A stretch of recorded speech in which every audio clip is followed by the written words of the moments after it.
வணக்கம். இது தமிழம் மலையொலி. நான் உங்கள் செந்தில்நாதன். இன்று நாம் பார்க்க இருக்கின்ற தலைப்பு தமிழ் தேசிய அரசியலினுடைய வளர்ச்சியையும் அதனுடைய அபரிவிதமான ஒரு வளர்ச்சியை கண்டு ஆரிய திராவிட கூட்டங்கள் அஞ்சி போய் இருக்கின்றது. இவ்வளோ காலமும் திரைமறைவில் எங்கேயாச்சும் ஒரு இடத்துல ஒரு புரணி மாதிரி பேசிக்கிட்டு இருந்த அந்த எதிர்ப்பை இப்பொழுது வெளிப்படையாகவே நாம் தமிழர் கட்சி வளர்வது சரியானது இல்லை. அதாவது முன்னாடி திராவிட கட்சிகள் ஆட்கள் வச்சு பேச சொல்லும், அல்லது திராவிட இயக்கங்களை ஆதரிக்கிறவர்கள் பேசுவாங்க. இப்போது அதே போல் ஆரிய தேசிய கட்சிகளை ஆதரிக்கிறவங்க ஆள் வச்சு பேசுவாங்க. இப்போ பார்த்திங்கன்னா நேரடியாகவே பேசிய அந்த பதிவுகளை குறித்து தான் நம்ம பார்க்க இருக்கிறோம். குறிப்பாக நாம் தமிழர் கட்சி இந்த தேர்தலில், பாராளுமன்ற தேர்தலில் 8.16% பெற்று பெரிய ஒரு வளர்ச்சி, அதாவது நமக்கு இது நம்மளுடைய உழைப்புக்கு இது போதுமானதாக இல்லை அப்படின்னு சொன்ன பொழுதும், இது ஒரு சாதாரண ஒரு அரசியல் கட்சியாக பரிணமித்து எந்தவித பின்புலமும் இல்லாமல் வந்த ஒரு கட்சிக்கு இது ஒரு நல்ல வளர்ச்சி அப்படிங்கிறது தான். இன்றைக்கி எதேச்சையாக ஒரு உடன்பிறப்பை சந்திக்க நேர்ந்தது. அவர் நல்லவர் தான் கூடவே. அவர் தேர்தலுக்கு பின்னாடி இப்பொழுது தான் அவரை நேரடியாக சந்திக்கிறோம். அப்போ அவர் சந்தித்த உடனேயே நல்லா இருக்கீங்களா அப்படிங்கிற வார்த்தையை தாண்டி உங்கள் கட்சி சரியான ஒரு இப்போ சதவீதத்தை வாங்கிருச்சு, வாக்கு சதவீதத்தை வாங்கிருச்சு அப்படின்னு சொல்கிறத தாண்டி, அதாவது 50% வளர்ச்சி, அதாவது டபுளாக இருக்கு. ஒரு தொகுதியில் ஒரு 50,000 வாக்குகளை போன பாராளுமன்ற தேர்தலில் பெற்றுச்சுன்னா இந்த முறை அது டபுளாக இருக்கு அப்படிங்கிற மாதிரி பேசினதை நம்மளால் பார்க்க முடிஞ்சுது.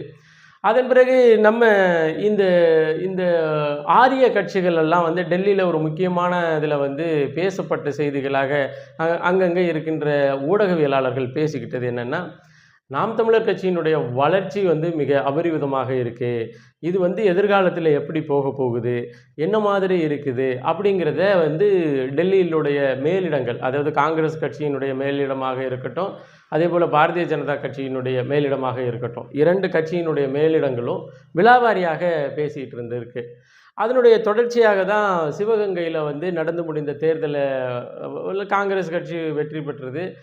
கார்த்திக் சிதம்பரம் அவர்கள் வெற்றி பெற்றார். அதாவது சிதம்பரம் அவர்களுடைய மகன் திரு கார்த்திக் சிதம்பரம் வெற்றி பெற்றார்.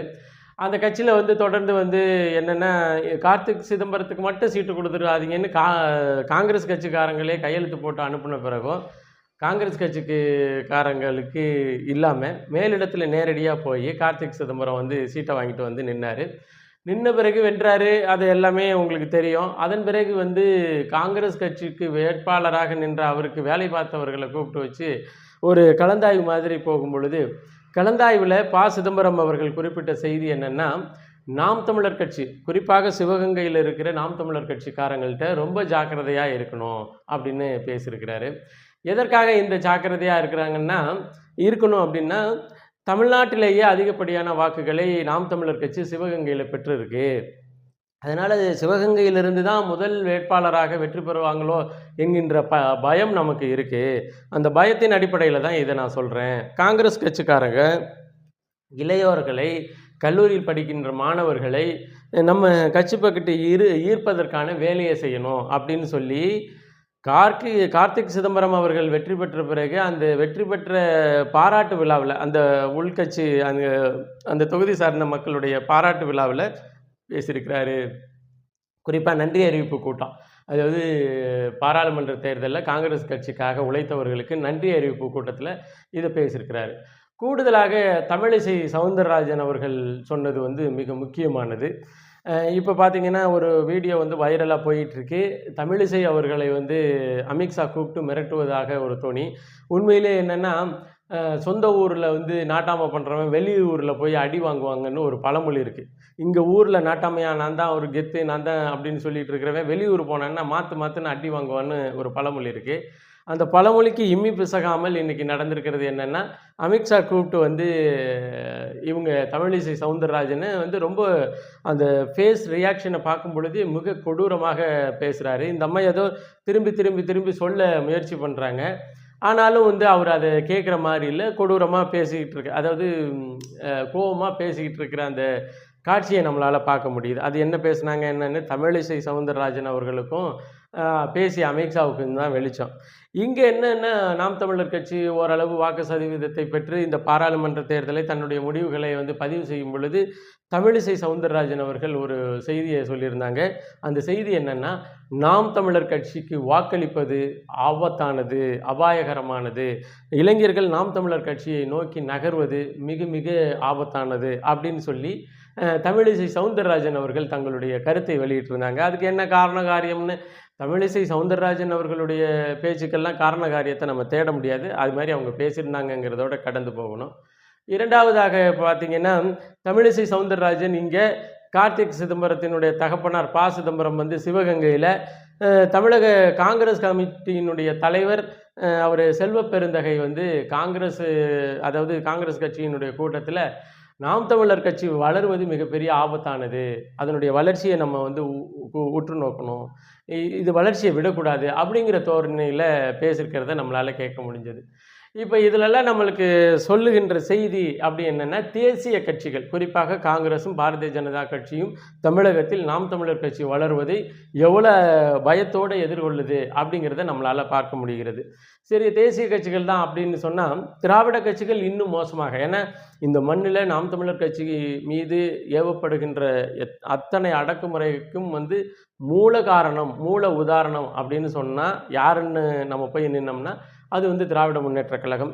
திராவிட முன்னேற்றக் கழகம் வந்து உடன்பிறப்புகள், அதாவது தகவல் தொழில்நுட்பத்துறை ஐடி விங்கை பார்த்துக்கிட்டு இருக்கின்ற பொறுப்பு அமைச்சர் ஒரு ராஜா, டிஆர்பி ராஜான்னு நினைக்கிறேன், ராஜா அவர்கள் வந்து என்ன பண்ணியிருக்கிறாரு, திமுக ஐடி விங்கில் பாராளுமன்ற தேர்தலில் வேலை பார்த்தவங்க எல்லாருடைய ஃபோன் நம்பருக்கும் அவங்களுடைய முகவரியை வாங்கி சொமோட்டோன்னு நினைக்கிறேன், ஸ்விக்கியோ சொமோட்டோவில் வந்து சிக்கன் பிரியாணியை வந்து ஆர்டர் பண்ணியிருக்கிறாரு. இதுதான் அவர் செய்த வேலை. அப்போது அது செய்ததும் இல்லாமல் அந்த ட்விட்டர் பக்கத்தில் நடக்கின்ற அந்த கூட்டம் இருக்கு இல்லையா, ட்விட்டர் கூட்டத்தில் நடக்கிற அந்த கருத்தரங்கில் பேசியிருக்கிறது என்னென்னா, எப்படி தான் இவர்கள் வந்து நாம் தமிழர் கட்சிக்காக இரவு பகலாக வேலை செய்கிறாங்கன்னு தெரியல, நாம் தமிழர் கட்சிக்கு வேலை செய்கிறவங்களுக்கு பின்னாடி என்ன காரணம்னு நம்மளால் புரிஞ்சிக்கவே முடியல. இப்போ திராவிட முன்னேற்ற கழகத்திற்காக வேலை செய்கிறவங்க கட்சிக்காரவங்களாக இருப்பாங்க, கட்சினால் வருமானம் பெறுறவங்களாக இருப்பாங்க. அதே போல் தேசிய கட்சிக்கு பின்னாடி வேலை செய்கிறவங்க கட்சிக்காரங்களாக இருப்பாங்க, அல்லது கட்சியினால் வருமானம் பெறுறவங்களாக இருப்பாங்க, அல்லது கட்சிக்காரன் ஒரு பெரிய இடத்துல இருந்தான்னா அந்த அவனோட சேர்ந்து கொஞ்சம் கொஞ்சம் அந்த மினிமம் கேரண்டீடு ஒரு லாபத்தை அடையிறவங்களாக இருப்பாங்க. ஆனால் நாம் தமிழர் கட்சி இதுவரையிலையும் ஒரு பாராளுமன்ற தேர்தலையோ ஒரு பாராளுமன்ற உறுப்பினரையோ அல்லது சட்டமன்ற உறுப்பினரையோ அல்லது குறைந்தபட்ச அதிகாரத்தையோ கையில் பெறாத ஒரு கட்சி. ஆனால் அந்த கட்சிக்கு இணையதளத்திலையும் சரி களத்திலையும் சரி இரவு பகலாக வேலை செய்வதற்கு ஒரு பெரும் கூட்டம் எப்பொழுதுமே தயாராக இருக்கிறது. இதற்கு என்ன காரணம்னு தெரியல அப்படின்னு சொல்லி திராவிட முன்னேற்ற கழகத்தினுடைய ஐடி விங்கில் வந்து பேசிகிட்டு இருக்கிறாங்க.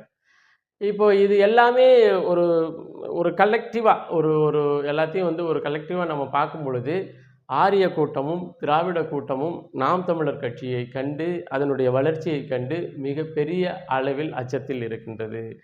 மாறாக வந்து என்னென்னா, நாம் தமிழர் கட்சி என்ன அறிவிப்பு கொடுக்கிறது, ஒரு தேர்தலில் நாம் தமிழர் கட்சி என்ன அறிவிப்பு கொடுக்கிறது, அந்த அந்த களத்தில் யாரை வேட்பாளராக நிறுத்தப் போகிறது, அதற்கு தகுந்த மாதிரி நம்மளுடைய கட்சியிலையும் அந்த கூறுகளை தாங்கிய ஒரு வேட்பாளர்களை நிறுத்தணும் அப்படிங்கிற ஒரு முடிவுக்கு எல்லா கட்சிகளும் வந்திருக்கு அப்படிங்கிறது தான் இந்த செய்திகள். வெளிப்படையாக கார்த்திக் சிதம்பரம் அவர்கள் பேசிய பேச்சாக இருக்கட்டும், வெளிப்படையாக தமிழிசை சவுந்தரராஜன் அவர்கள் பேசிய பேச்சாக இருக்கட்டும், வெளிப்படையாக செல்வ பெருந்தகை பேசிய பேச்சாக இருக்கட்டும், அதன் பிறகு திராவிட முன்னேற்ற கழகத்தினுடைய தகவல் தொழில்நுட்ப பாசறையில் உள்கட்டமைப்பில் நடந்த பேச்சுவார்த்தைகளாக இருக்கட்டும், இது எல்லாமே தெளிவாக சொல்லுகின்ற ஒரே செய்தி என்னென்னா, நாம் தமிழர் கட்சியினுடைய வளர்ச்சி இதுகாரும் இந்த தமிழ் மண்ணை ஏய்த்து பிழைத்து வந்த ஆரிய திராவிட கூட்டங்களுக்கு மிகப்பெரிய அச்சத்தை உருவாக்கி இருக்கின்றது. நம்ம எதிர்பார்த்த சதவீதம் வரலை, நாம் எதிர்பார்த்த விழுக்காடு வரலை, நாம் எதிர்பார்த்த வெற்றி வரலை. ஆனாலும் பெற்ற விழுக்காட்டிற்கே ஆரிய திராவிட கூட்டங்கள் மிகப்பெரிய அச்சத்தில் இருக்குங்கிறது மட்டும் இவர்களுடைய வெளிப்பாடு, தொடர்ச்சியாக இவர்களுடைய வெளிப்பாடு தெரிவிக்கிறது. இன்னும் போக போக, அதாவது ஸ்லோ அண்ட் ஸ்டெடி, அதுதான் வந்து ஒரு சேஃபஸ்ட் ட்ராவல் அப்படின்னு சொன்னால், ஒரு நிலையான பயணம், ஒரு பாதுகாப்பான பயணம் அப்படிங்கிறது வந்து ரொம்ப மெதுவாக இருந்தாலும் ஓரளவு வந்து, அதாவது எந்தவித குழுக்களும் இல்லாமல், அதாவது அன்ஸ்டெபிலிட்டி இல்லாமல் ஒரு ஸ்டேபிளான ஒரு வளர்ச்சியை நோக்கி போகிற பயணம் தான் வந்து நிலையான பயணம், உறுதியான பயணமாக இருக்கும் என்று எல்லோருக்கும் தெரியும். அதே போல தான் நாம் தமிழர் கட்சியினுடைய இந்த வளர்ச்சி நிலையான உறுதியான பயணத்தை நோக்கி நகர்கிறது. இந்த பாய்ச்சல், இந்த ஓட்டத்தை தான் இவர்கள் மிகப்பெரிய அச்சம் தரும் கூறுகளாக பார்க்கிறார்கள் என்பது தெரிகிறது என்பதை பதிவு செய்து மீண்டும் ஒரு காணொளி பதிவில் இணைவோம். நன்றி.